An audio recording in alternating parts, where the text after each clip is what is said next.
Newsfirst, Newsline Prime with Faraz Shaukat Ali. Good evening to you. Welcome to Newsline Prime.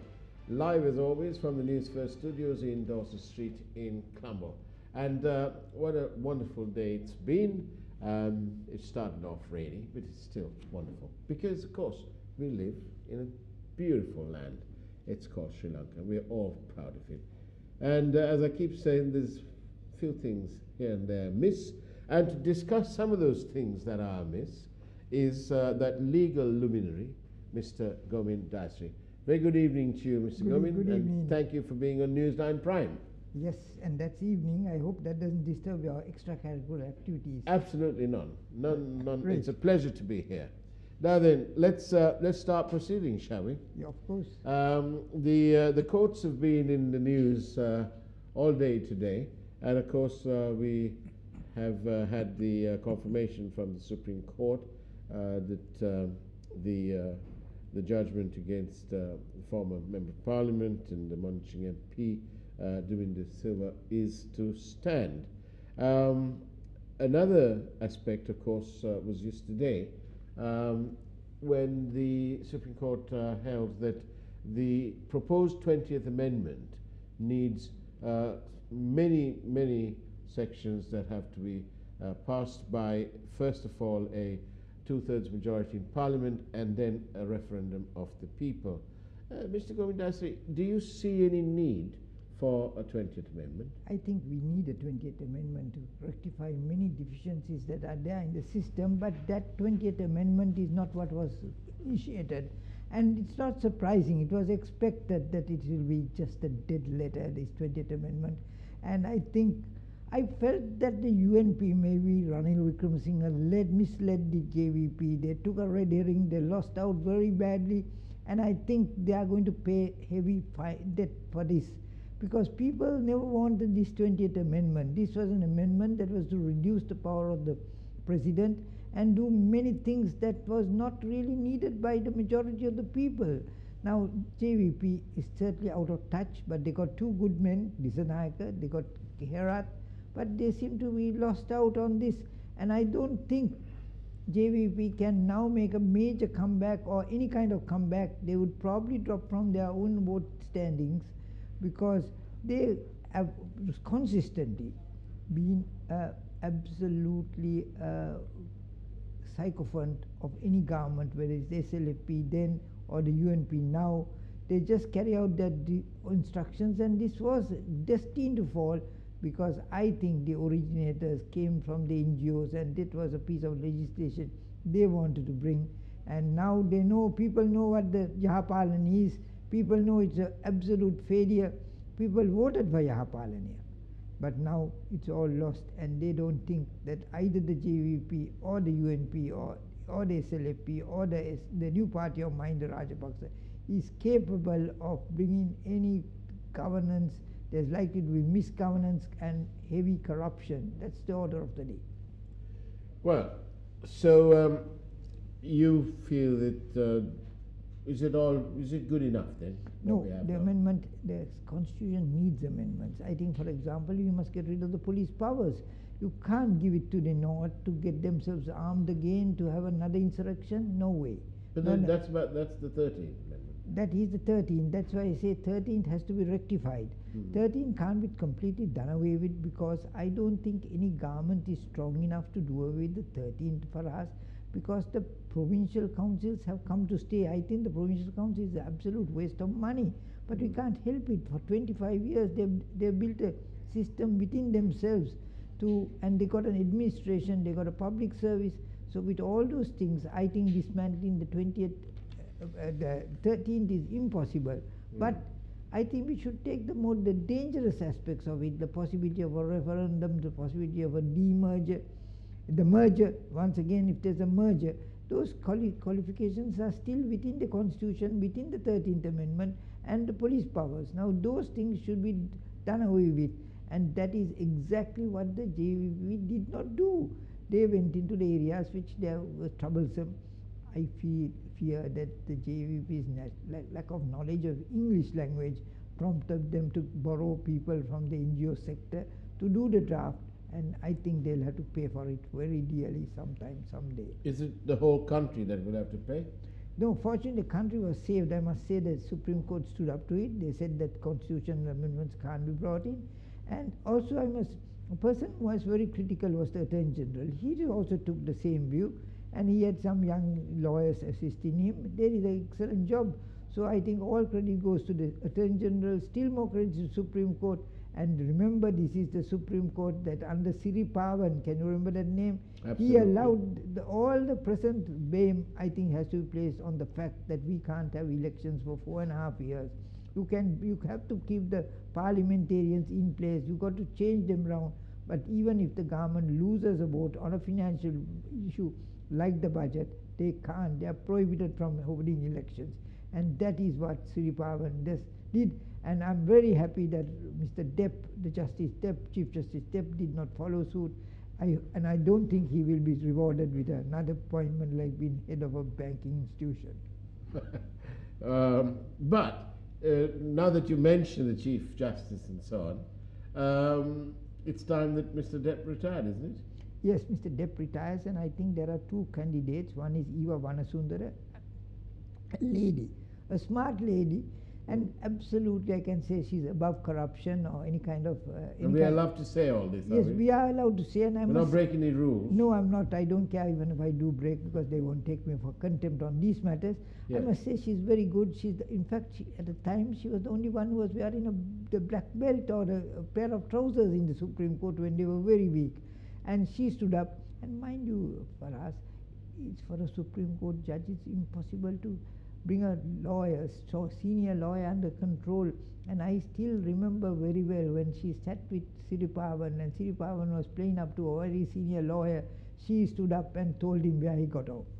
Now that is really very, very credible. Well, that's good leadership then. That's good leadership. Who's the other person? Other person is the present Chief Justice, and I think he has done well for himself. He was coming out very poorly. Sorry, present Attorney General, sorry. Right. Yeah, he was coming out very poorly, but he did well in this case. He told the government very clearly that you need a 2/3 majority and a referendum. But he treated the Prime Minister with kid glove treatment at the Presidential Commission inquiry. Now that is where he really messed up, and he came out very poorly, but he seemed to have learnt his lesson.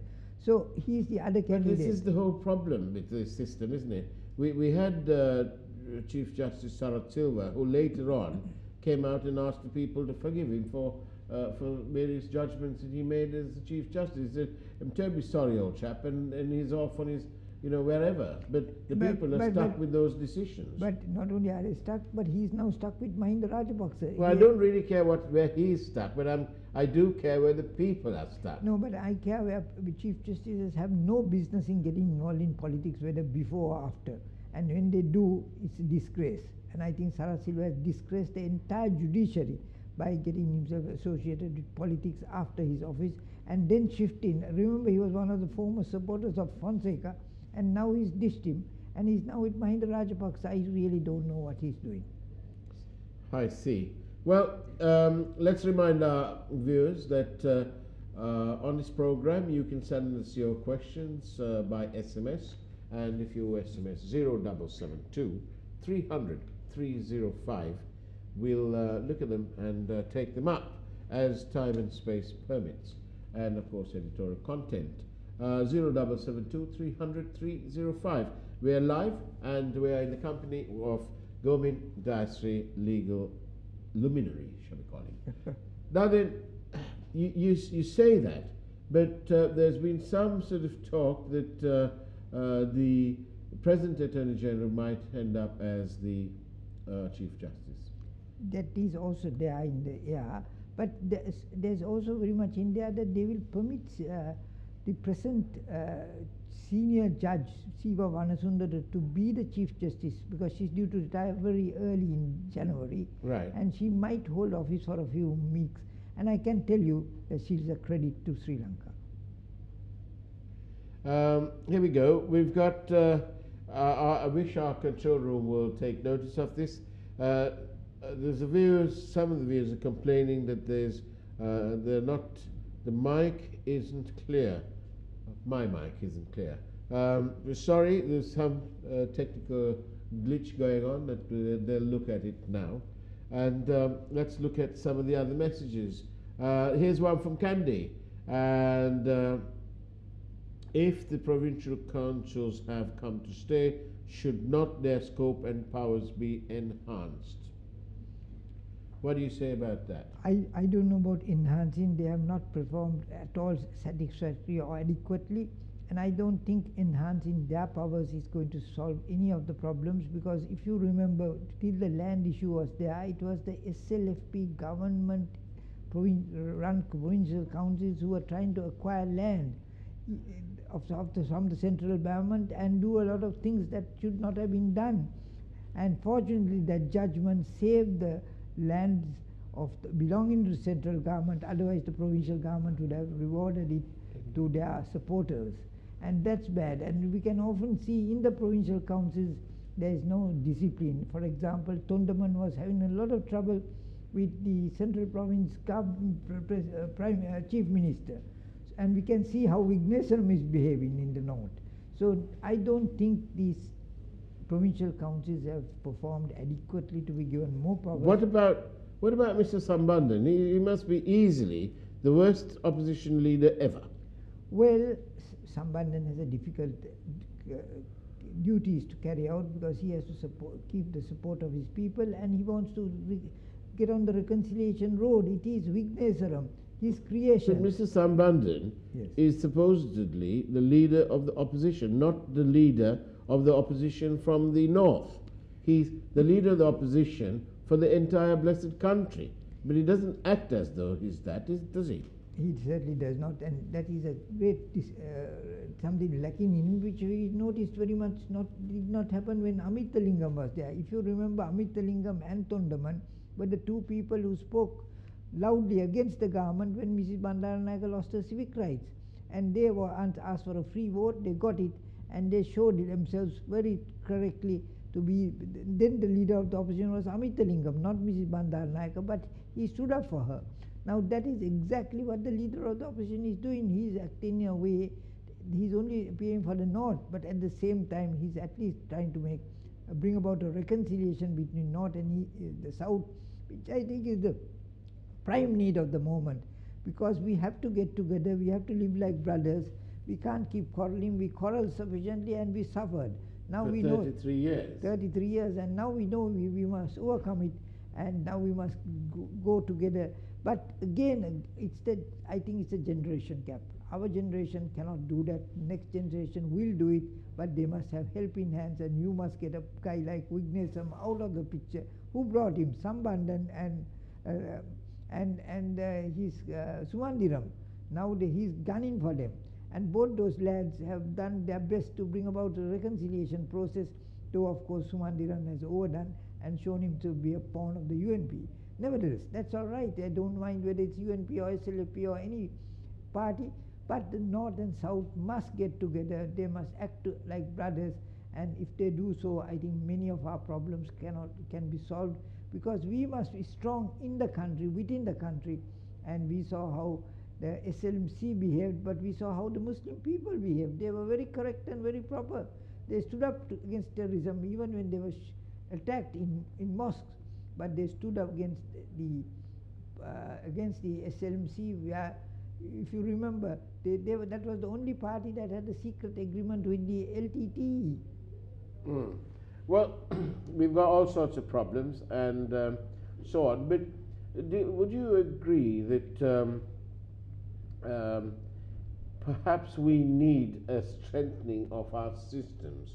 If you take, for example, this business in Vasant Samar Singh had a press conference this morning, and he made it be known that in December 2016, the head of the FCID made a visit to Hong Kong to gather information for the investigations taking place over a financial fraud that had taken place here in Sri Lanka.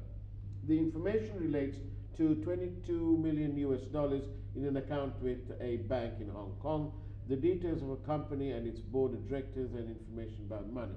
And this is not a small amount of money. 22 million is approximately 3.7 billion, 3,740 million rupees. Now, you see, Mr. Govindasri, the police have gone there and they've done their investigations and done whatever it is. But that was 2 years ago. And from judging by what Vasant Samarasinha had to say this morning, it appears that nothing further has happened to this investigation. It doesn't mean that the police are sleeping. It does mean, however, that someone somewhere is blocking this. But let's find, I mean, I don't believe what every parliamentarian says, because what they can say anything and get away with it. Well, yes. Mind he's got an opportunity. The budget is coming. At the appropriations, at the budget committee stage, he can raise this matter and in government will have to give an answer. So don't think everything is lost. Government will be answerable and we must find an answer. But when, Mr. Govindasri, the Blessed Central Bank issue has been going on for yonks. The Presidential Commission of Inquiry in December last, they said that a forensic audit should be carried out. Well, I'm told that it's only just about being awarded. And that brings me nicely to another point, Mr. Govindasri. I would aver to you that the central bank has no moral right to investigate the bond scam. You're right on that count, because many of their officers have to be investigated. They were playing hide and seek and now they've come out into the open. So we can't have only the investigation by the central bank, because Mr. Kumaraswamy's own performance is very much in doubt, because he's allowing the dollar to slip, and it will slip further till such time as there's a break between the SLFP and the UNP, and then he will take all the credit for stabilizing the economy, which he should be doing right now without traveling around the world. But if I may say so, I think we must bring in the other person who did a very good report, and whom people have the trust, the Auditor General. Auditor General and the government and the central bank should do 2 independent checks. Because that's a good idea. And that is what should be done, not leave it in the hands of Kumaraswamy, because Kumaraswamy has been unable, he's been a dismal failure, not being able to stop the devaluation of the rupee. Well, you know, the point is here, whilst Dr. Kumaraswamy is a well-respected person, the problem is that the central bank scam, the bond scam, wasn't just done by one person. What about all these officials who were there? They are answerable, Mr. Govindasri. And they had the EPF was listed under the central bank, is listed under the central bank, and the bulk of the losses to the state were from the EPF funds.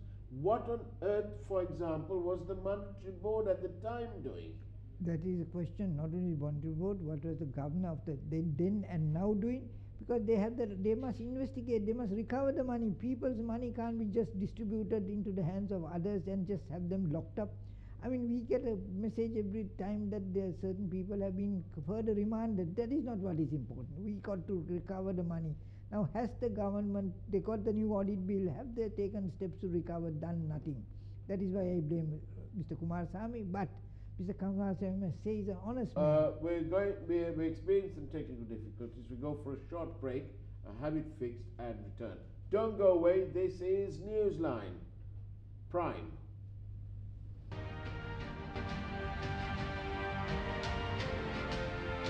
Newsfirst, Newsline Prime with Faraz Shaukat Ali.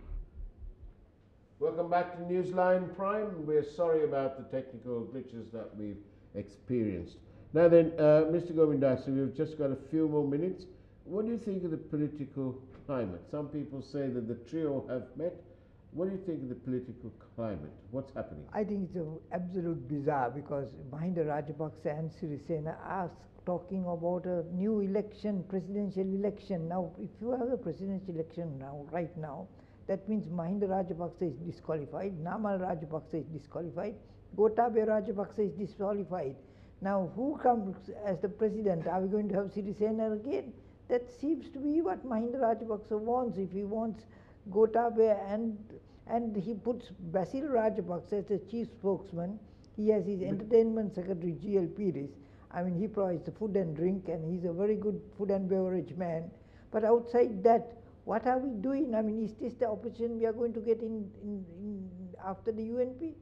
And that means some people might vote UNP, because you know in Sri Lanka there are different groups.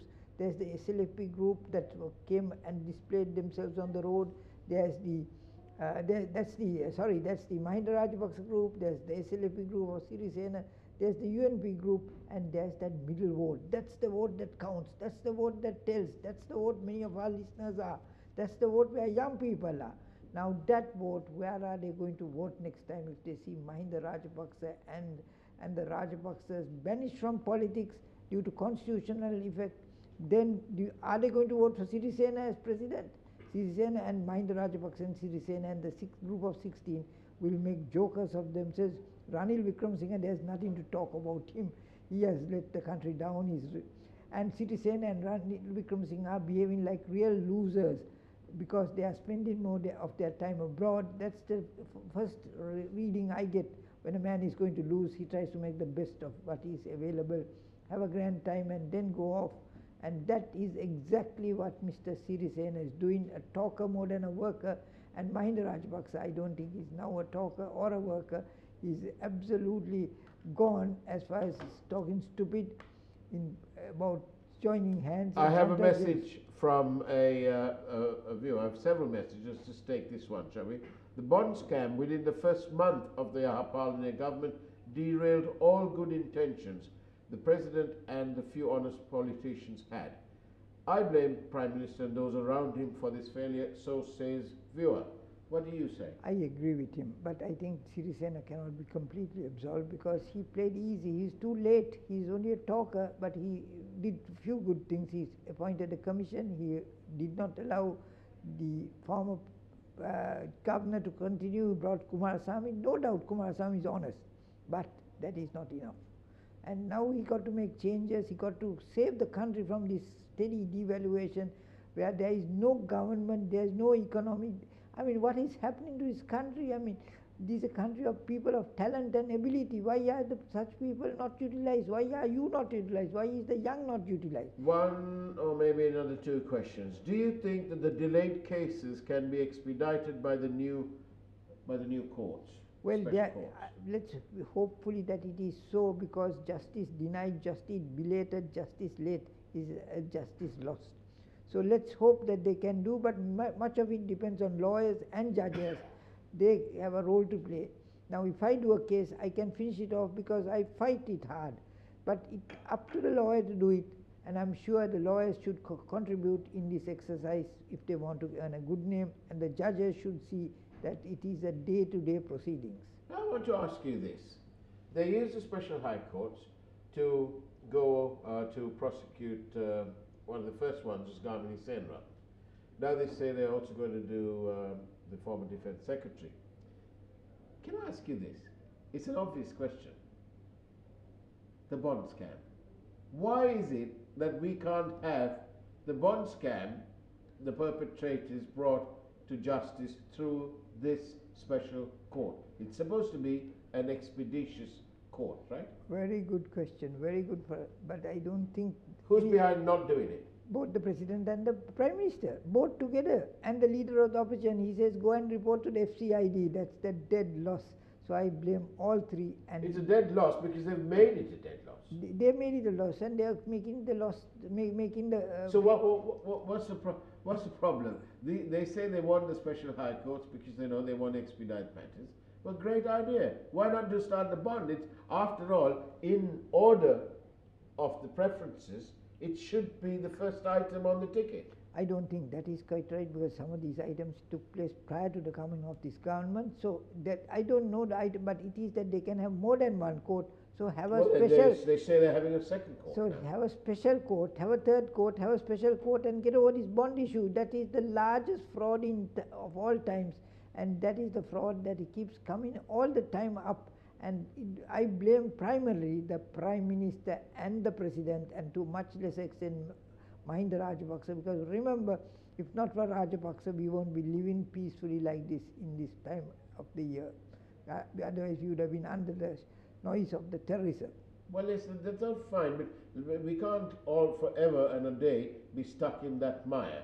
Now that we are out of that mire, we need to get on with it and gallop away with economic freedom and so on and so forth. Well, this government has done nothing, and I think the people will teach a lesson, but they So can't. are you saying that it's been a 4-year waste of time? Absolutely waste of time. At least I would say the expectations of the people have never materialized during that time, and the people are not able to give an answer because they are not. The constitution prevents elections for 4.5 years. They've right royally messed it all up, haven't they? Yeah. The dollar has gone from 130 to 172, And it will still rise more. and they fob us off with all sorts of statistics, like that there are 600,000 new jobs according to Ashley Silver. But according to another minister, he says that Malik Samarikrama no less, he says that they are getting ready to bring in labour from Nepal and Myanmar. So does that mean, ladies and gentlemen, and Mr. Govindasri, does that mean that the Prime Minister is, when he assured this country that he was creating 1 million jobs, does it mean that he's creating these 1 million jobs for those people from Nepal and from Myanmar? I think there will be no jobs for people of Sri Lanka, Myanmar and Nepal or any other country, because Sri Lanka is in a very bad way financially. But now they say that all the dollar will drop once that huge sum of money comes from abroad. Now what is Ranil Wickremesinghe doing? Is he bringing that money or not bringing? Why doesn't the government... From where?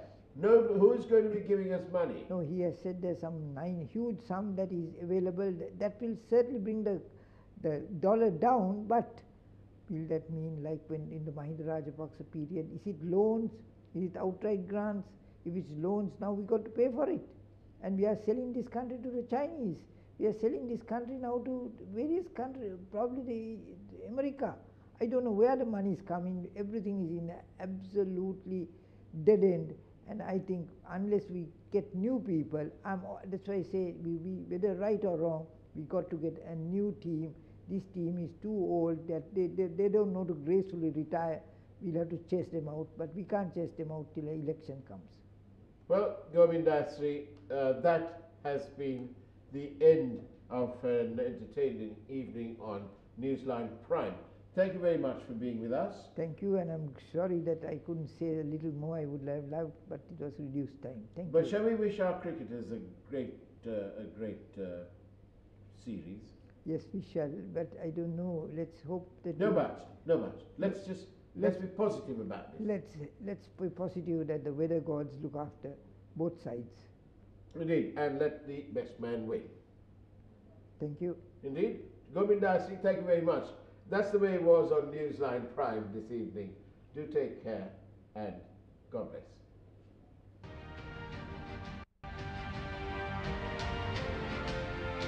News First, Newsline Prime with Faraz Shaukat Ali.